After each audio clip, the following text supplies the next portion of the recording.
again. It's a rich thing. Most people are not aware that Sage Lally and Saboor Ali are sisters. Because Saboor Ali, who appears in the drama Fitrat, has very little fame ahead of her sister Sage Lally. While her younger sister says she is learning a lot from her elder sister. At the moment, if we talk about her age, Sage Lally is 26 years old. And at this young age, she has also become the wife of actor Ahad Razamia.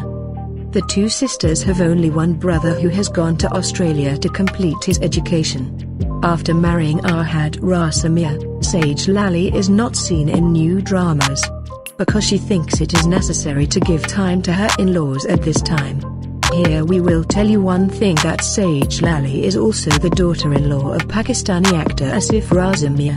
A few days ago, Sage Lally attended the wedding of a friend with her sister Saboor Ali and her best friend Zara or Abbas. Dressed in black at a friend's party, she looked like a princess.